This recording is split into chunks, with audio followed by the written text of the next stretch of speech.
right, let's go.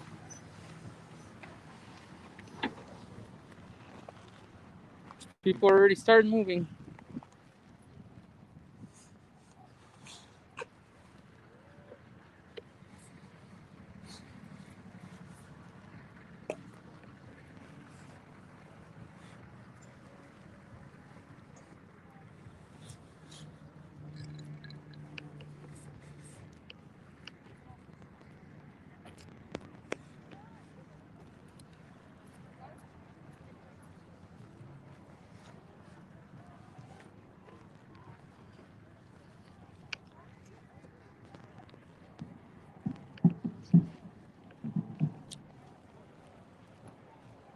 Se empezó a juntar toda la gente.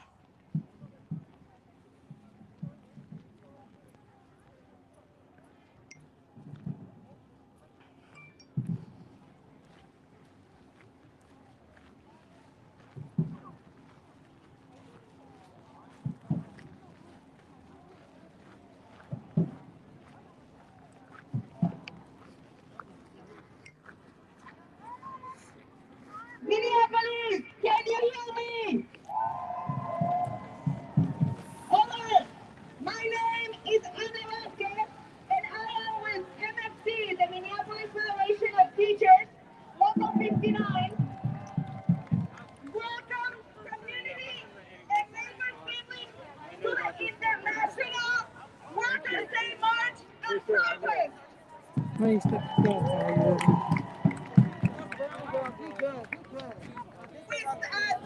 We come here today because we also want to honor those workers in Chicago in 1886 that started this.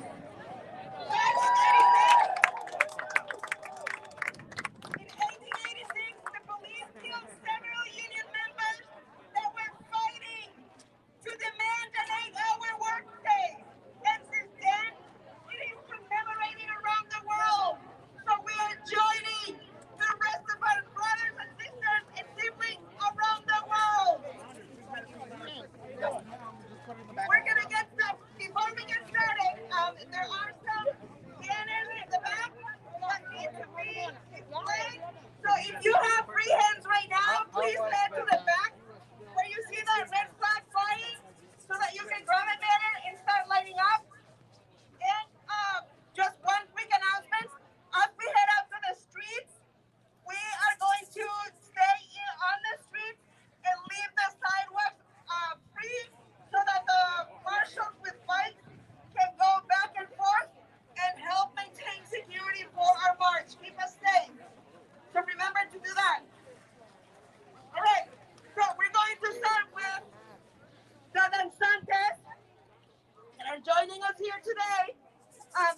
and supporting our communities of color around the city.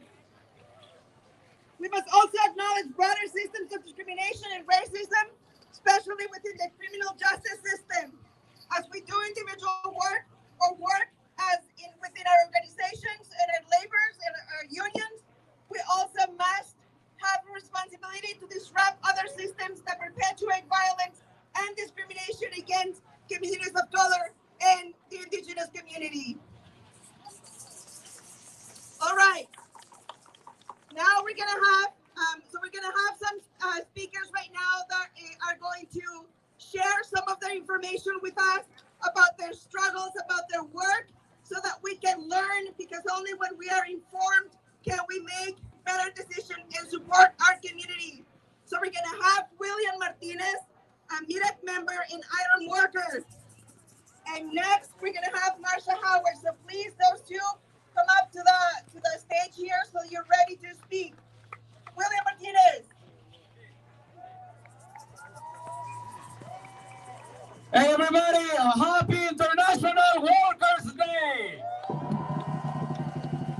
My name is William Martinez and I am with MIREC, Minnesota Immigrant Right Action Committee here, and I am member of the Iron Workers 512.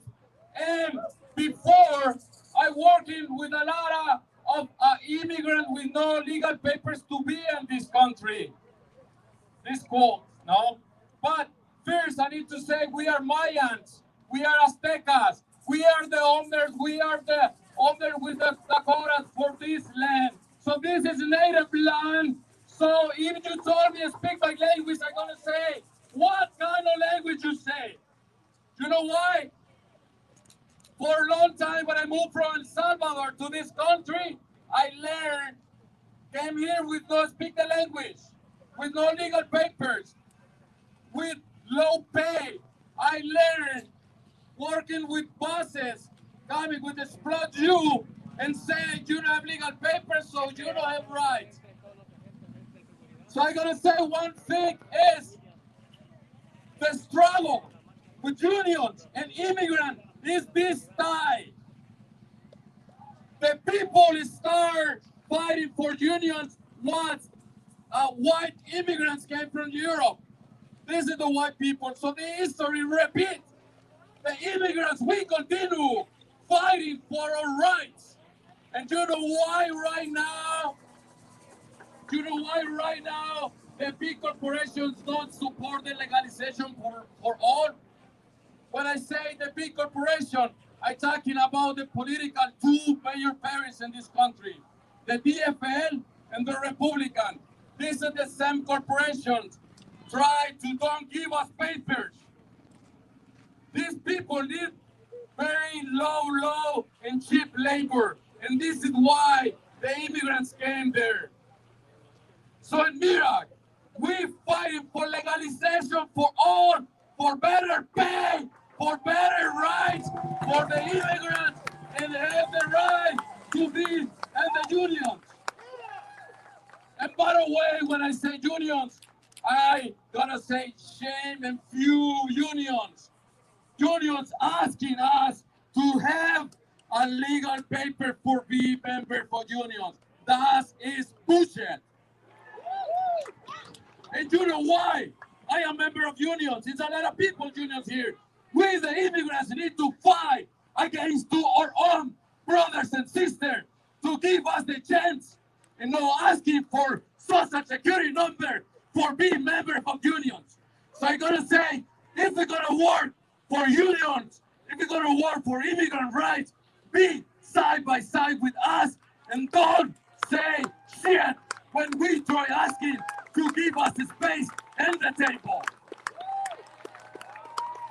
Long live the unions, and what we need is what we have is the union power, and this is a happy international workers for all the trabajadores y trabajadoras in this country and around the world. Thank you so much. Thank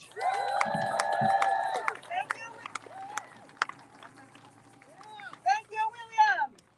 Okay, next up.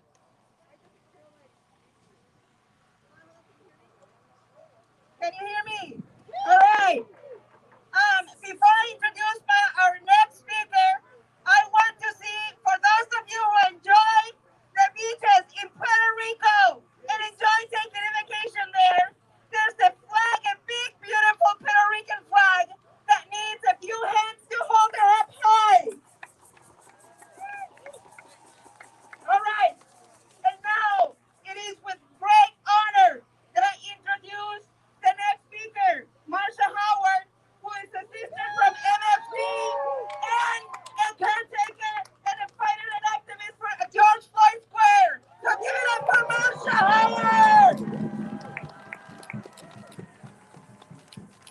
Whose streets? Whose streets? Whose streets? And we mean that because the people united will never be defeated. And that is what we learned. That is what we learned. That is what we learned from May 25th, 2020. That is what we learned after the death of George Floyd, because the people were united on 38th and Chicago. The people were united at 38th and Chicago. This solidarity that we speak of has been seen in Minneapolis for almost a year at 38th and Chicago. But let's be clear, that solidarity was seen on Lake Street. That solidarity was seen on University Avenue.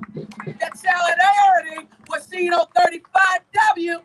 That solidarity was seen on 94. The people united will never be defeated.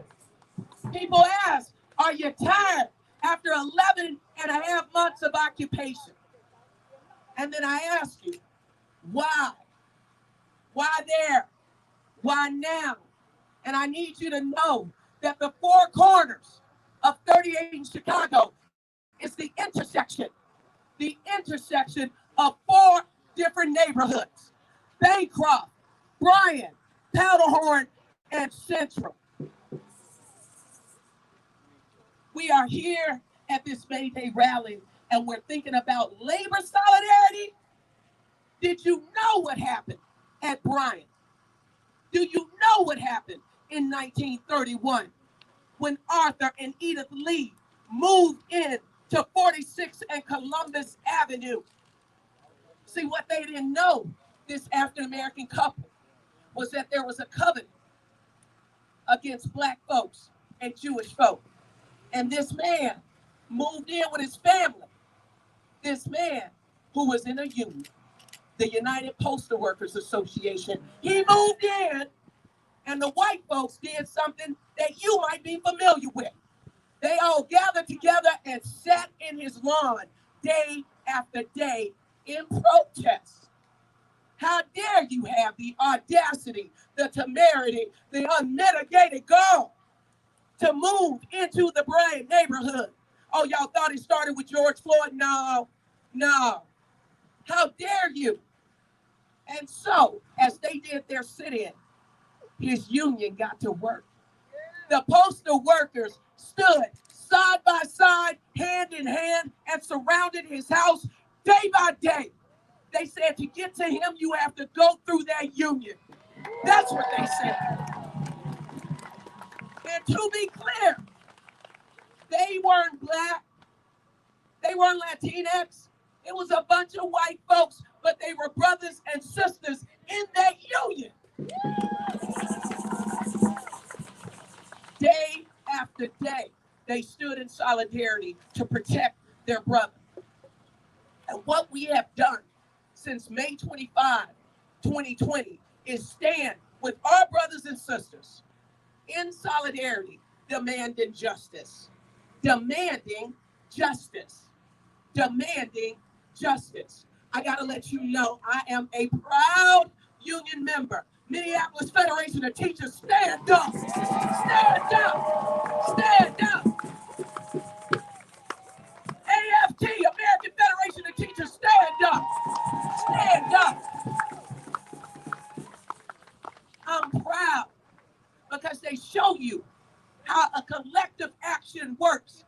And when my student filmed the death of George Floyd, I called my job and I said, don't inbox me. Don't inbox me. I don't want to see a Google Doc. I'm going to stand at 38 in Chicago for justice. My student said, wait, what? Yeah, baby.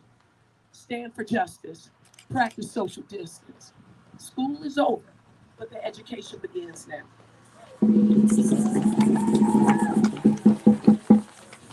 They said something to the tune of, no cap. I said, no, I'm serious. And we have been there in solidarity since May 25th, 2020. In July, The city of Minneapolis, the county of Hennepin, the state of Minnesota, indeed, the then president had something to say about 38th in Chicago. In July of last year, they said it was time to go. The community said no. They asked, why are you still there? And we said, for justice. And then they asked us a question. What does justice look like? And so we did something that anybody in the union is familiar with. We canvassed. We went up and down that street, in and out of businesses, in and out of homes, and we asked them some questions. What do you want? What do you need to thrive? To make up for the years, the decades of being disenfranchised at 38th in Chicago.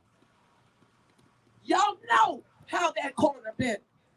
You know that we are over-policed, over-criminalized, over-promised, and under-delivered at 38th in Chicago. I've been there for 23 years. Don't get it twisted. Y'all know how it's been. And when they gave us their answers, it became what we now call Justice Resolution 001, the 24 demands of George Floyd Square.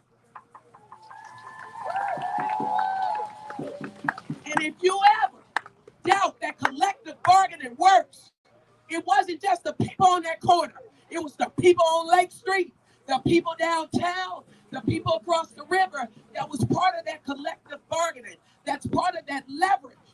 It is collective solidarity, knowing that even if it's only 100 people in that square, give us a minute, it'll be 1,000. Give us another, it'll be 2,000. We know who stands with us. We know who stands with us. And when we handed them Justice Resolution 001, they immediately got cracking. Y'all, it's a negotiation. I need y'all to be clear. It's 24 demands. They all doable. They all doable. But it's a negotiation. Therefore, we ask, they push, we ask. We demand, we stand our ground.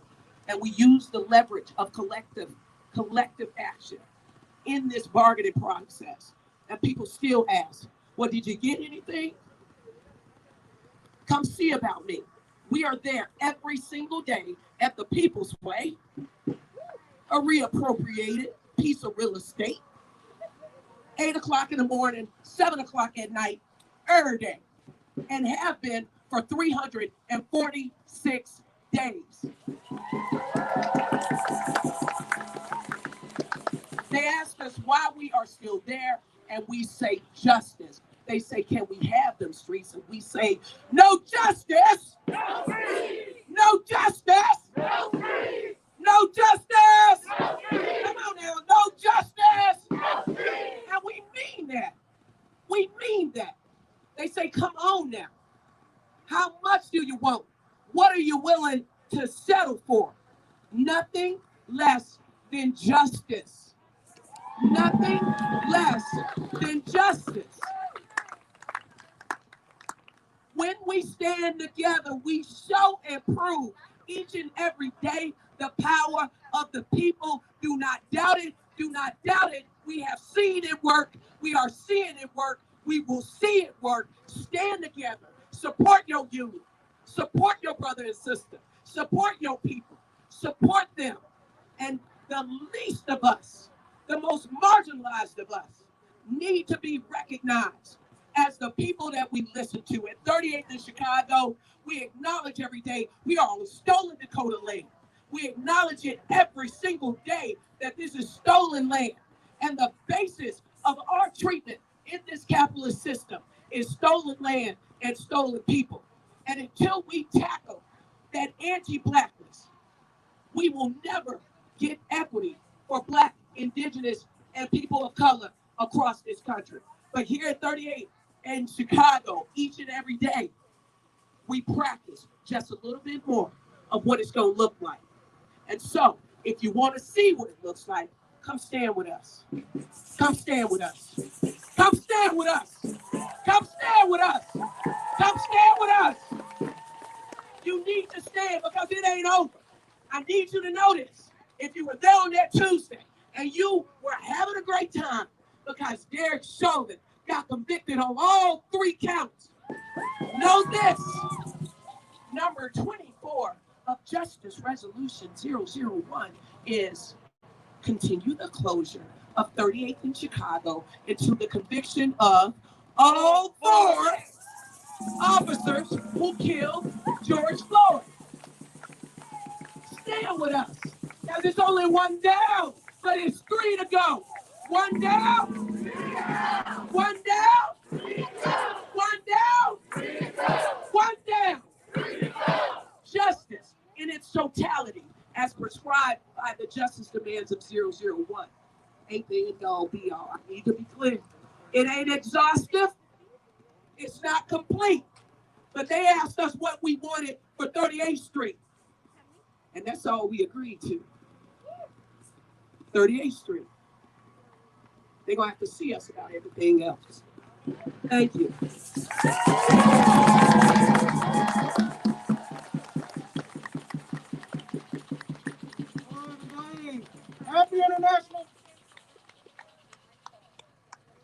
Happy International Workers' Day, everyone. My name is David from Minnesota Workers Unite, and I'm one of the co-MCs for today. It's such an honor to be with the fighting working class movement here in Minneapolis. Our next speaker is an amazing young leader from Care, Minnesota, Zainab Mohammed.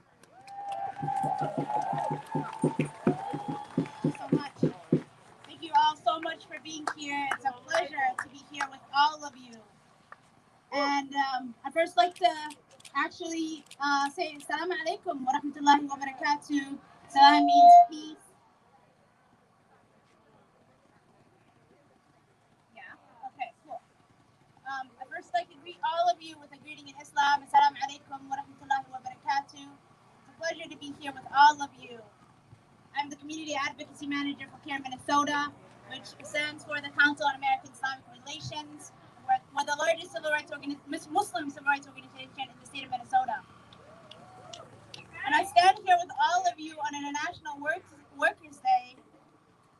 I think about my mother. I think about every immigrant that has immigrated to this country to find a better life. Someone like my mother, who's had 13 children, me being the youngest, that had to work 3, 4, 5 jobs and never had any type of safety to keep her job, to be cared for. I think about the undocumented community who moved here and are not even protected, especially during a pandemic. And if there's anything that we learned this year, it's that it's our essential workers that keep us functioning, that keep us moving. And the minimum we can do is make sure that they get fair and equitable pay, that they're protected, because without them, we would not be able to survive. As I work for a civil rights organization, I work on cases that a lot of times have a lot of workers issue because they work for big corporations that just see them as disposable. And it's big corporations that show up to our community like Lake Street, like Target, that don't really do anything for us in the case when George Floyd was murdered in that neighborhood, decided to do absolutely nothing for us. And it's all of you, it's the people on the ground that fight for unionized jobs, that teach people how to unionize. That is what makes our community function.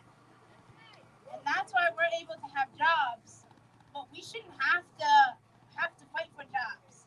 We should be able to live a sustainable life that's necessary, that our government provides for us across the board. So I want to thank all of you for showing up for George Floyd, for Dante Wright, for workers' rights, for all marginalized communities consistently. And I stand in solidarity, and I hope today on Workers' Day we can take a moment to honor those that are on the front lines, that have been on the front lines this year, our brown, black, indigenous, and black folks who are consistently disposable in these workspaces, even though they do the most essential jobs. So thank you all for being here. I stand in solidarity, and I'm so proud to stand with all of you.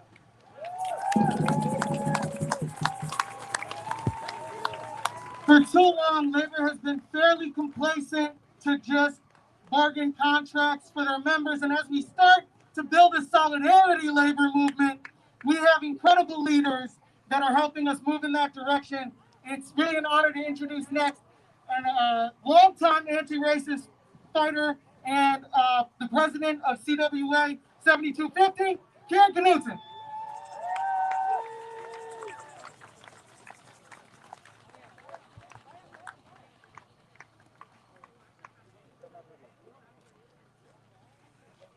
Happy May Day, everybody. This is our day. Every other day of the year, the bosses think they can tell us what to do, when to do it, how to do it, when to go on break, when to go to the bathroom. They think they can control everything about us, but today is our day where we say, no, there's a different world is possible. One where all of us are equal. One of us where we make decisions together, collectively, about our future, about our economy, about our climate, about how justice looks. It's been a hell of a year, right? Many of us lost people this last year to COVID. We all witnessed what an incompetent and disgusting government we have. But we also witnessed the fighting spirit of the young people of the Twin Cities. What an example. Think how shameful it would have been if we had done nothing when George Floyd was lynched right in front of our eyes.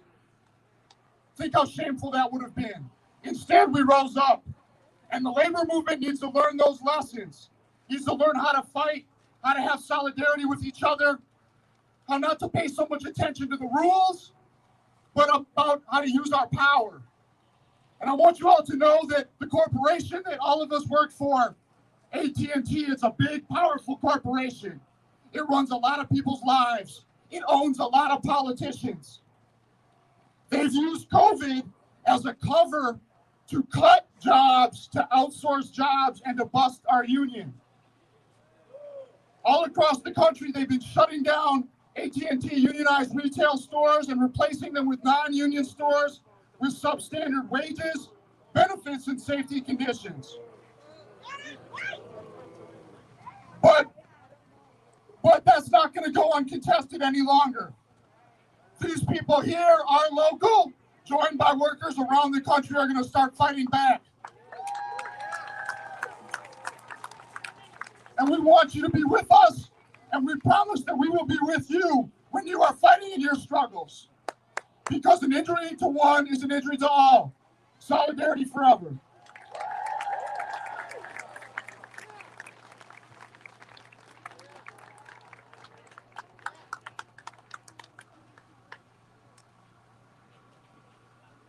Essential workers have saved millions of lives during this pandemic and have continued to work despite horrible conditions and low pay. It's my honor to introduce Troy Bowman from SEIU Local 26 to talk about the fight. Thank you very much.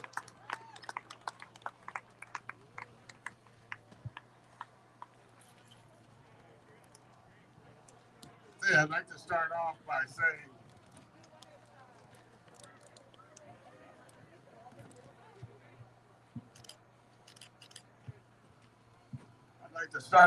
saying do all of you have one of these?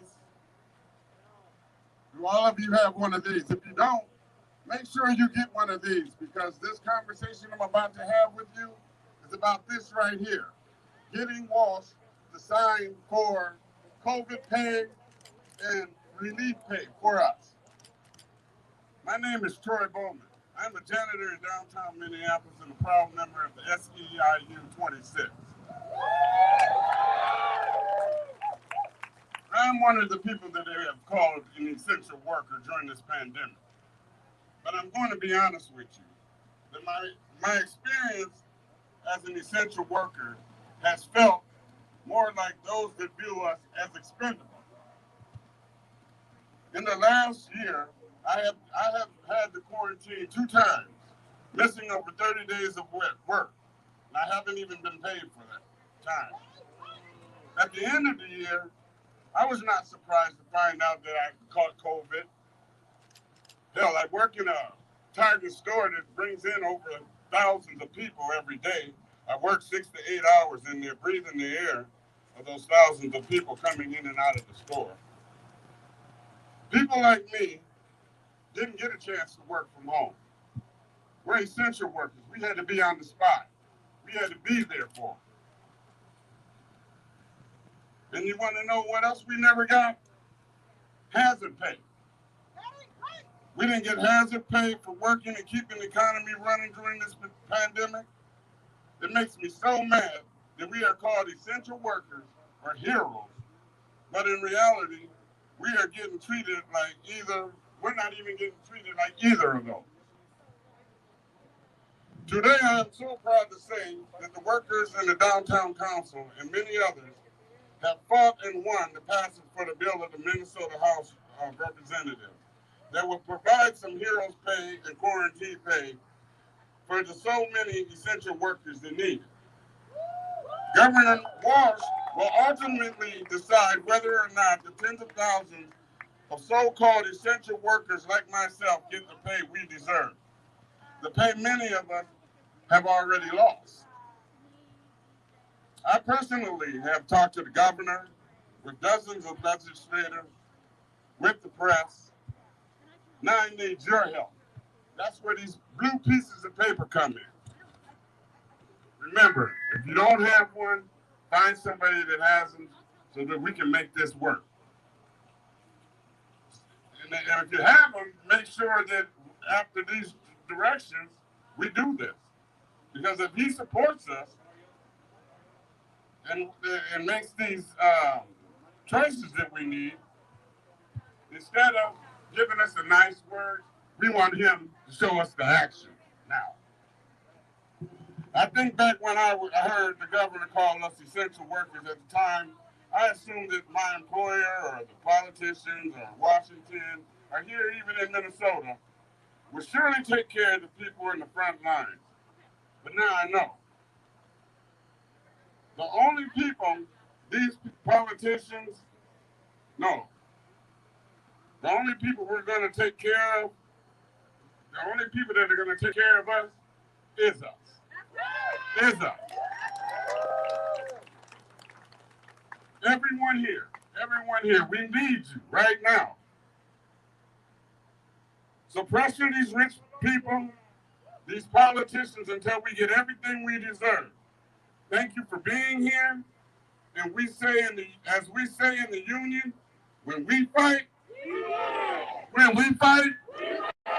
I said, when we fight, let's get the money, you guys. Make that call.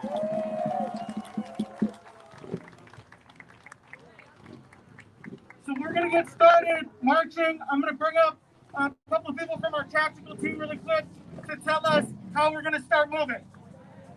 Shireen and Aisha and Ian. All right, everyone, we're going to get moving. It's really hot outside. Please grab some water and take care of your body. We're going to have the sound trucks start to move. So if you've got one of these big banners, we want to see you start moving towards us, towards the banner. You're going to lead us in this. Yeah, it's coming together. It's coming together. All right, so we've got the banners in the front, and we're going to start moving that way and out of this. And out of this. We'll just have to flip ourselves. Oh, I know. Yep. And then we're gonna come out of this parking lot and go down Blaze down to 31st. All right. Okay. That's coming together. It's fine. We're gonna stop a couple of times and hear from some more speakers as we do this. But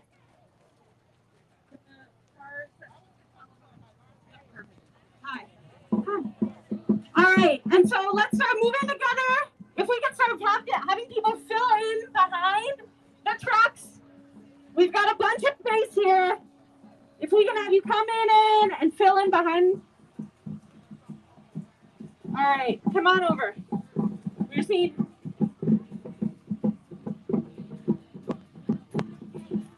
We need folks to start coming in.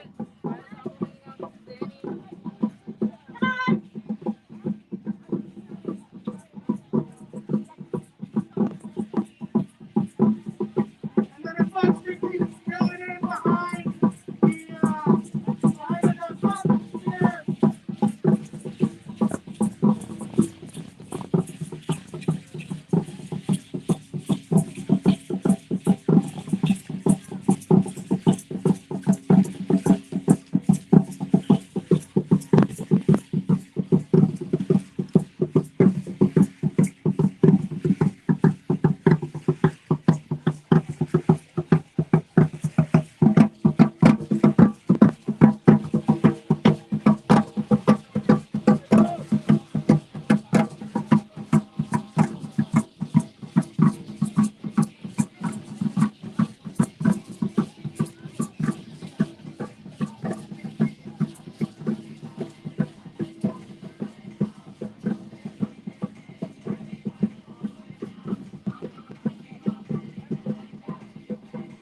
de tiempo. Todo el mundo, no llego a la 1, no hay pedo, no hay bronca.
Oye, ¿cómo quieres salir a la...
me like I am, bring up the right to your side. I want to say this, I'm still in cases regardless of who is elected. We're fighting so many battles in all directions that we don't know which one to focus on. So we need to focus our attention to the kids in cases. We need to come together, unidos, porque unidos jamás será vencido. Sí. Minnesota, you can find us on Facebook and Ground Minnesota.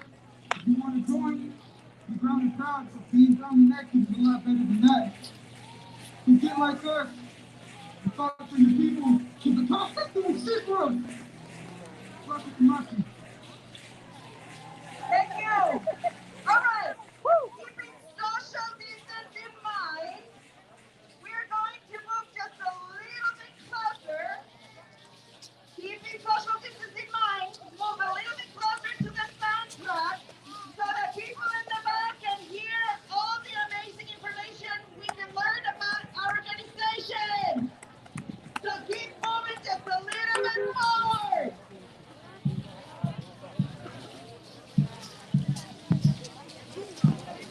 If you heard me in the back, move a little bit closer.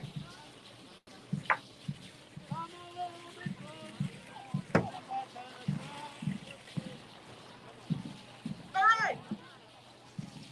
If there are people moving, all right. So we're gonna hear next from Shireen Razak, president of ASME 3800. Hello, greetings and solidarity on behalf of AFSCME 3800, the Clerical Workers Union at the University of Minnesota, and happy International Workers' Day. Now, the labor movement has two core mottos: solidarity and an injury to one is an injury to all. And I have never seen a greater example of that than this past year in the Twin Cities. Beginning on May 25th, when 10 random individuals led by a teenage girl and her young cousin recognized that an injury to George Floyd was an injury to them. And they refused to be silent when they witnessed injustice. Their act of solidarity fanned the flames of a global movement for racial justice, and we have so much to learn from them. This last year of the pandemic has also laid bare for all to see one of the other core principles of a fighting labor movement, that all the profits of this capitalist system are made by the labor of working people, and that if we aren't working, they aren't profiting. And the power of withholding our labor gives us the power to change the world. We saw healthcare and other essential workers being called heroes while their bosses didn't want to spend the money to provide adequate PPE and ensure safety of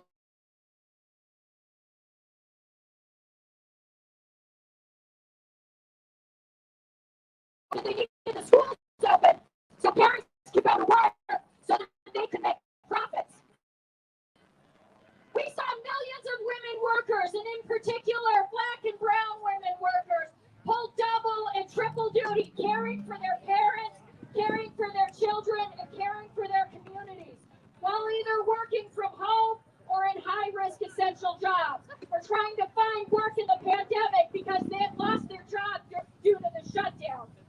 Working people have made tremendous sacrifices this past year. And yet, in the months ahead, as we return to a new post-pandemic normal, here's what we're going to hear from our bosses. We can't have you working from home any longer. You have to figure out family needs on your own. We don't have the money for safe staffing. We're going to have to lay some of you off because we aren't making enough profits or we didn't get enough state funding. We don't have enough money for raises. You should be happy to have a job. This is what a lot of our unions and what a lot of working people are going to be hearing in the coming year. And that's what we're going to be hearing and bargaining at the University of Minnesota. At the same time, our community members who are crying out for racial justice are going to hear the following from the politicians. Be patient. Be peaceful. Be quiet. Don't demand too much. But we have learned tremendously in this past year that we have the power of solidarity. We have learned the power of standing together. We have learned the power of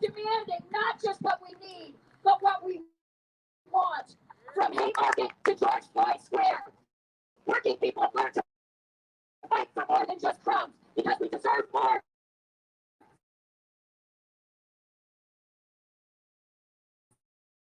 We will do.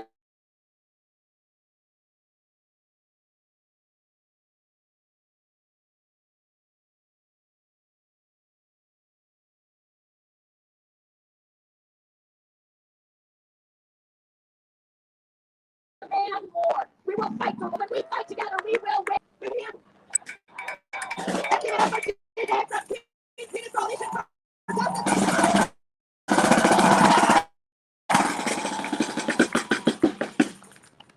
Happy May Day!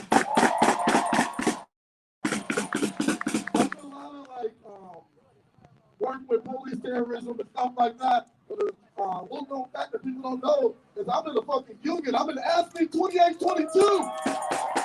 I'm not just in ASME. I just won my executive warranty back last month. Hell yeah! Hell yeah! So we need to understand as a working class movement how the fight for black liberation is also tied with the fight for class, right? That's what we need to understand. We need to understand that they work together. Because it's become increasingly expensive to be poor in this country, right? And that's why we need strong unions that are going to fight for higher wages, right? But also fight for our dignity. Because a lot of things people say is like, oh yeah, unions, they